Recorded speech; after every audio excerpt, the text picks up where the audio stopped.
Barrister साहब, अगर कल या और परसों कौमी असम्बली के इजलास में ऐसी कानून साजी होती है जिससे सूबे के हिस्से से कुछ हिस्सा विफाक को दे दिया जाता है, तो फिर लोग तो यही कहेंगे ना कि पीपल्स पार्टी मान गई दबाव में आके। देखिए, मानना दबाव, जमहूरियत में किसी की बात को मान ले, किसी चीज पे एग्री कर रहे हैं, एक है प्रोपेगेंडा।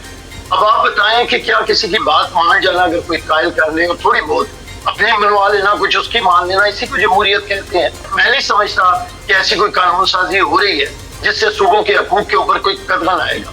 लेकिन ये बात चेयरमैन बिलावल भुट्टो साहब भी, प्रेसिडेंट साहब भी कह चुके हैं कि अगर वफाक महसूस कर रहा है कि उसके पास कमी है फंड्स की, तो सूबों को हम इकट्ठा करके देते हैं, तो उस पर कोई एग्री किया जाता है या मरकज को कोई फंड्स दिए जाते हैं, तो इसे दबाव बताइए जो, तो ये सब कैसे कहा जा सकता है? बिल्कुल, आप कह रहे हैं ये लचक है, ये फ्लेक्सिबिलिटी है, यही जमहूरियत है, यही जमहूरियत की रिवायत है, यही हमेशा मुफाहमत की बात आप हमेशा करते हैं चलाने के लिए। बिल्कुल बिल्कुल ठीक सर। अली बुखारी साहब, थैंक यू सर, अस्सलाम वालेकुम, बहुत शुक्रिया आपके वक्त के लिए। बुखारी साहब, एक तरफ हम देख रहे हैं कि जीबी का रिजल्ट कंपाइल हो रहा है, दूसरी तरफ हम देख रहे हैं कि बजट के हवाले से पीपल्स पार्टी और नून लीग की अहम मुशावरत ऐवान सदर के अंदर, फिर हम देखते हैं 10 जून को हंगामी इजलास कौमी असम्बली का, 12 जून को बजट का इजलास। अगर आपको लगता है वैसे कि कुछ कनेक्शन है ये जीबी इलेक्शंस और बजट इजलास की मुशावरत में, और अगर आपको लगता है कि वफाक कामयाब हो जाता है सूबों का हिस्सा कम करके अपना हिस्सा बढ़ाने में, या फिर कोई और जो उनके टारगेट्स थे, individual independent units Karachi Gwadar जो बिलावल साहब ने बात की थी, अगर उनके टारगेट्स वो पूरे हो जाते हैं, बजट से पहले IMF को जो निशानदेही और यकीन दहानी कराई गई हैं वो पूरी हो जाती हैं, तो फिर क्या हम ये कह सकते हैं कि पीपल्स पार्टी झुक गई? अली बुखारी साहब, योर ओपिनियन सर। बिस्मिल्लाहिर्रहमानिर्रहीम, बहुत शुक्रिया तला भाई आपका। तला भाई, 2-3 चीज़ें आपने पूछी हैं तो उनको एड्रेस करता हूँ मैं वन बाय वन। नंबर 1 ये है कि पीपल्स पार्टी खड़ी हुई कब है? पीपल्स पार्टी तो लेटी हुई है जी, पिछले बड़े अरसे से आप देख लें उनको। तो बात यह है कि उनकी वो जो डेमोक्रेटिक सोच थी, उनकी वो एक आइडियोलॉजी थी जुल्फ़िकार अली भुट्टो की, मोहतरमा बेनज़ीर भुट्टो शहीद साहबा की, वो तो हमें कहीं नज़र नहीं आ रही। नंबर 2 चीज़, आपने अभी गिलगित बल्तिस्तान के इलेक्शंस की बात की और उसके साथ आपने अटैचमेंट अपनी सारी बयान की जो बजट के हवाले से थी। एक चीज़ आप बीच में छोड़ गए कि ये बजट इजलास जो था ये गिलगित बल्तिस्तान के इलेक्शन से पहले होना था, 5 या 6 तारीख जी जी, जिसको इलेक्शंस की वजह से जो है तला भाई आगे ले जाया गया। तो डेफिनेटली कनेक्शन है, इसमें तो कोई दूसरी राय ही नहीं है। और अगर इसको मैं और आगे लेके जाऊं तो भाई बिलावल साहब ने बड़ा वालेहाना और बड़े जज्बाती अंदाज में वहाँ तकरीरों में बात कही, जो कि किसी हद तक सही भी थी कि इनको आज़ादी दी जाए, इनका फैसले एक सेक्रेटरी ना करें, बाबू ना करें।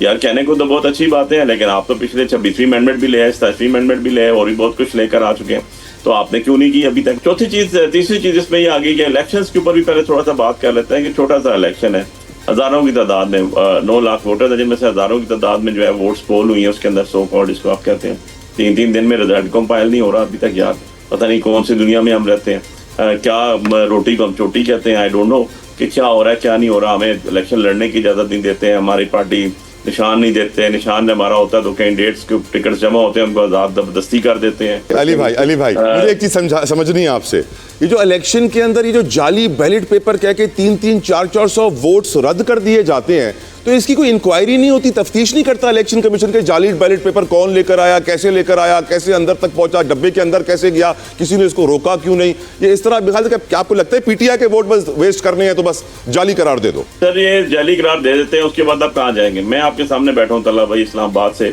पाकिस्तान का पहला आदमी हूँ जिसे सबसे पहले फॉर्म 45 टेबल पे रख के अपना सुबह 6 बजे जो है अपना वीलॉग किया था और अपना सोशल मीडिया के ऊपर चढ़ाया था। आज तक ओरिजिनल फॉर्म्स पढ़े हुए, हमेशा कहता हूँ हर प्रोग्राम में कहता हूँ दुनिया की किसी जगह चले जाएं, उसको चैलेंज कर लें। ऑर्डिनेंस आते हैं, एक्ट आते हैं, रिटायर्ड जजेस आते हैं, मौजूदा जजेस जो कर रहे होते हैं घर भेजते हैं, ट्रांसफर करते हैं, ये कोई शफाफियत तो नहीं है ना यार। आपने एक बात की, मैं तो जब से पैदा हुआ ना तो ये चीज़ सुनता आया हूँ कि जी कौम के और मुल्क के वसीतर मफादात। दूसरी चीज सुनते आए हैं जब से हमने होश संभाली, नाजुक मोड़ से गुजर रहा है मुल्क, नाजुक मोड़ पे खड़ा हुआ है। और भाई कब ये नाजुकियत खत्म होगी, कब ये हमारे मुल्की मफादात जो हैं वो खत्म होंगे? मुल्की मफादात कहूँ या जाती मफादात कहूँ या एक दूसरे को लेन देन का बात कहूँ, ये तो दोनों पार्टीज गवर्नमेंट में बैठी हुई हैं, तकरीरें तो करती हैं, लेकिन अल्टीमेटली आप देख लें पिछले 4 साल से बेनिफिशियरी भी हैं एक दूसरे की। राइट, आप कह रहे हैं कि जो आपके लीडर के लिए यू टर्न कहा जाता था, इस वक्त यू टर्न पीपल्स पार्टी बार बार ले रही है। I am sorry U turn से आगे निकल गए। ओके, मुझे आगे बढ़ना है बुखारी साहब, मुझे आगे बढ़ना है। अली गौर बलोच साहब सब्र का मुजाहरा कर रहे हैं। सर बलोच साहब अस्सलाम वालेकुम, thank you for your time. Baloch साहब, आपकी नज़र में गिलगित बल्तिस्तान इलेक्शन के रिजल्ट्स में भी ताख़ीर हो रही है और ये बजट से पहले होने थे, फिर इसमें बजट जो है वो आगे बढ़ा दिया गया। बजट पहले आना था इलेक्शन से, फिर बजट आगे बढ़ा दिया गया। अब ज़्यादातर लोग ये समझ रहे हैं और इस रिजल्ट पे आ रहे हैं 2+2 करते हुए कि जीबी इलेक्शंस और बजट में बड़ी कनेक्शन है। पीपल्स पार्टी को जीबी इलेक्शन के रिजल्ट के ऊपर ही राज़ी करवा लिया जाएगा कि अगर आपको ये सीटें चाहिए तो हमारी ये शर्तें माने बजट के हवाले से। आपका ओपिनियन अली गौर बलोच साहब? देखें, इस तरह की कई क्या सराहियाँ की जाती हैं। जाहिर है कि मीडिया के ऊपर जिस तरह का माहौल बना हुआ है तो वो ये तमाम बातें की जाती हैं। आप चाहे आप बजट को पीपल्स पार्टी के जीबी इलेक्शन से कनेक्ट कर दें, चाहे कल को किसी और चीज़ से कनेक्ट कर दें, ये बातें तो होती हैं। लेकिन अगर जीबी का इलेक्शन लिया जाए तो मैं समझता हूँ कि जाहिर है कि PMLN तो करती थी, ज़्यादा सीट्स थी, उसको कम मिली। पीपल्स पार्टी जो है वो खुद कह रही थी कि जनाब इलेक्शन शफाफ नहीं हो रहा है, इसमें ये इशू है, इसमें वो इशू है। फिर पीपल्स पार्टी की सीट्स भी कुछ ज़्यादा थी, ऑलमोस्ट 19-20 के फ़र्क से PMLN और पीपल्स पार्टी की तकरीबन एक जितनी सीट्स हैं। फिर ज़ाहिर है कुछ आज़ाद अरकान भी जीते हैं, वो MQM की भी नज़र आ रही थी। तो गुजारिश करने का मकसद ये है कि ये एक जमहूरी तसलसल है जो चल रहा है। अब जिस पार्टी का अलमिया ये है कि PTI जब इलेक्शन जीत जाए, किसी सूबे में इनकी हुकूमत बन जाए, तब तो ये कहते हैं कि इलेक्शन ठीक है। ठीक, अब मेरे सवाल पे हैं बलोच साहब प्लीज। मैं आपके सवाल पर ही हूँ। नहीं, आप PTI की बुराई करने में लगे। मेरा सवाल था कि पीपल्स पार्टी को मनाने के लिए क्या हुकूमत ने जीबी इलेक्शंस को इस्तेमाल किया? नहीं, पीपल्स पार्टी हमारी इलाकी पार्टी है और जाहिर है कि वो हमारे मद्दे मुकाबले इलेक्शन कॉन्टेस्ट करते हैं। जनरल भी उनके मुतालबात हो सकते हैं, कुछ जायज उनके तफादात भी हो सकते हैं। तो ये कोई PMLN की अकेले की तो गवर्नमेंट नहीं है। दायर है जो इत्तेहादी पार्टी है, यही सियासत है और यही जमहूरियत है कि उनके साथ निगोशिएट किया जाए, उनको बात की जाए, बजट के ऊपर उनकी तजावीज़ दी जाए और उनसे पूछा जाए। अगर उनके तफादात होंगे तो वो उनको लीडरशिप दोनों पार्टीज की राब्ते में है।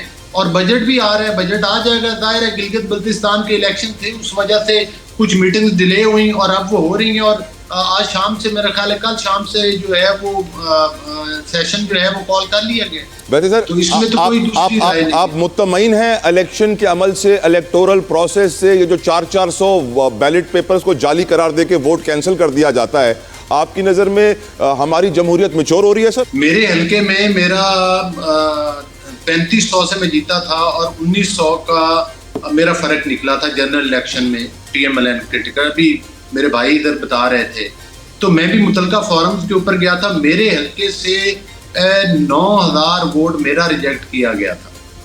तो मुझे ये बताएं कि मैं उन फॉरम पर, मेरे तफादात हैं लेकिन मैं उन फॉरम पर गया हूँ। मैं जमहूरियत पर बिलीव रखता हूँ, इदारों पर बिलीव रखता